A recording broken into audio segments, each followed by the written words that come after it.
Introducing Rapido Cabs. Lowest price guaranteed anytime, every time. నమస్కారం స్వామి. స్వామి శరణమయ్యప్ప. స్వామి, కొంతమంది పని రీత్యా ఇప్పుడు మహిళలతో కలిసి పనిచేయాల్సి వస్తుంది. కొన్నిసార్లు అనుకోకుండా తాకడాలు అవన్నీ జరుగుతూ ఉంటాయి. అలాంటి టైంలో అంటే మహిళలు కొన్నిసార్లు పీరియడ్స్లో, ఋతుస్రావణ టైంలో ఉన్నప్పుడు పని చేయాల్సి వస్తుంది, తప్పదు.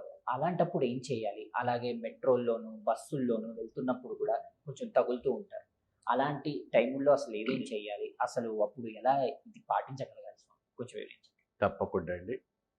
స్వామియే శరణమయ్యప్ప, శబరిగిరివాసనే శరణమయ్యప్ప. ముందుగా శ్రీ మహాగణపతి దేవతోగీతం చూసే భిక్షబంధులకి హృదయపూర్వక వందనం. చాలా చక్కని అద్భుతమైనటువంటి ఒక ధర్మ సత్యం ఇది. ప్రతి అయ్యప్ప స్వామి హృదయంలో భయంతో కూడుకున్నవంటి ప్రశ్న, బయట చెప్పుకోలేనిది,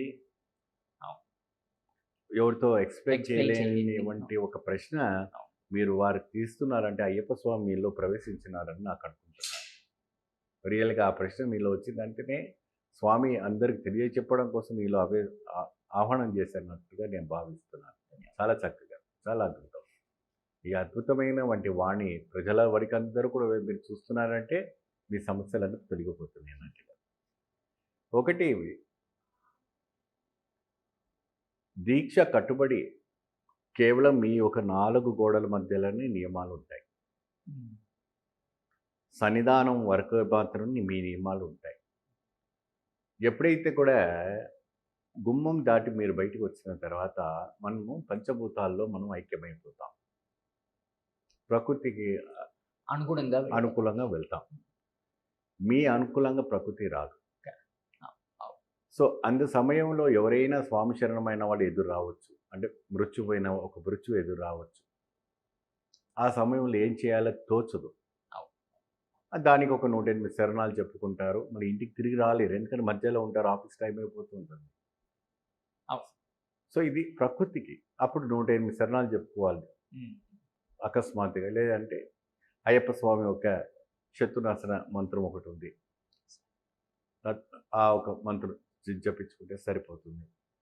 సో మీ ఆఫీస్లో ఇటువంటి మహిళలతోనే చేయవలసినటువంటి వర్క్ ఉంది. సో ప్రకృతికి జరిగేవంటి ఉంటుంది కాబట్టి అవసరం తప్పదు. ఎందుకు వృత్తి మీరు అక్కడ చేయాలి.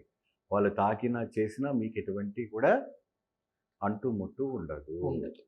ఎందుకంటే అది ప్రకృతి. దానికి మీరు ఇక్కడ పెద్దగా బుతాదం పెట్టి చూసే అవసరమే లేదు, పెద్దగా మనం ఇచ్చేసే లేదు. ఇది ఏంటంటే ప్రతిదీ కూడాను భగవంతుడు ఇచ్చినటువంటి ప్రసాదంతోనే మనం జీవిస్తున్నాం. వ్రత నియమాలు కేవలం మీ గుమ్మాని వరకే, మీ ఇంటి వరకే, మీ కుటుంబం వరకే, మీ వరకే, అది మీ సొంతమే. పరుల కోసం కాదు, ప్రకృతి కోసం కాదు. సో ప్రకృతి వచ్చేసి ప్రకృతికి అనుకూలంగా మనం పోవాలి తప్ప, మనం అనుకూలంగా ప్రకృతి రావాలంటే విశ్వమిత్రుడు రావాలి. ఎందుకంటే సృష్టికి ప్రతి సృష్టి విశ్వామిత్రుడే సృష్టించాడు.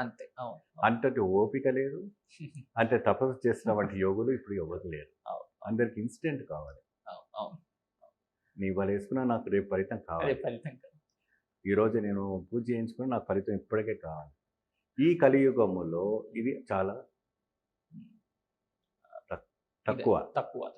దానికే కలియుగ అంతానికి కలియుగ ఒక ప్రభావం పడకూడదని వెంకటేశ్వర స్వామిని, అయ్యప్ప స్వామిని వేడుకోవడం కారణం ఏంటంటే కలి ప్రభావం ఎక్కువ పడదు.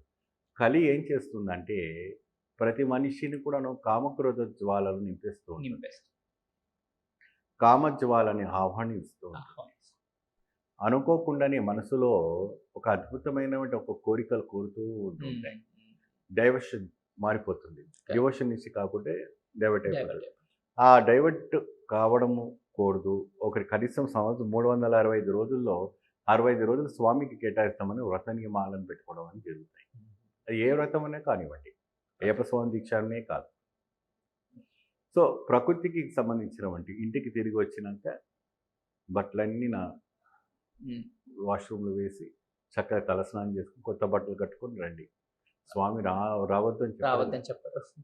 మీ యథావధిగా మీకు చేసుకోవచ్చు. ఇప్పుడు మీరు అలా అంటారు, కొంతమంది పోస్ట్ మార్టం చేసేవాడే మాల వేసుకుంటారు. How it is possible? వాళ్ళు ఇంకా వేరే నేను దారి- అయ్యప్పని చూడాలి. నేను మనిషినే కదా! అవును అవును నా వృత్తిని మానుకొని రావద్దు. నేను అది చేస్తేనే నేను ఆ జీతం తీసుకొస్తేనే జీతం మా పిల్లం బతకగలం. బతకను. He's doing honours. కొంతమంది ఒక ఆయన ఫారెన్సిక్ డాక్టర్లు కూడా ఉంటారు. ఉంటాయి. మటన్ కట్క వాళ్ళు ఉంటారు. మటన్ షాప్ చేసేవాళ్ళు ఉంటారు. మటన్ వండే వాళ్ళు ఉంటారు. బిర్యానీ తయారు చేసేవాళ్ళు ఉంటారు. వృత్తికి ఎటువంటి దోషాలు లేవు. భగవంతు ఆరాధనకి ఆత్మకుతో సంబంధం ఉంది తప్ప శరీరంతో ఎటువంటి సంబంధం లేదు. ఆయన ఎప్పుడు శరీరంతో రిలేషన్ పెట్టుకోడు ఆయన భగవంతుడు. No need to. శరీరం ఎప్పుడు వదిలిపెట్టుకోవాల్సిందే ఇది. అంతే అంతే మన ఆత్మ ఆత్మ అనేది పరిశుద్ధంగా ఉండాలి. ఆత్మ అగ్నితో కాల్చబడలేదు. ఉమ్, ఆత్మ నీళ్ళతో నీళ్లతో మునగబడి మునగబడదు. గాలితో కొట్టుకోపోలేదు. సో ఎన్నో రకాలమైన ఆత్మ బంధనంగా ఉండడం అది భగవంతుడితో సాధ్యమైన వంటి విషయమే తప్ప వేరేది ఏది లేదు. ఆనందంగా మీ పని మీరు చేసుకోండి. మంచిగా సంపాదించుకోండి. మీ ఇల్లు పాప పెట్టుకోండి. మడి అనుకొని ఇంట్లో కూర్చొని టైం వేస్ట్ చేసుకోకూడదు. చిరాకు కొట్టాలు గొడవలు అవుతాయి.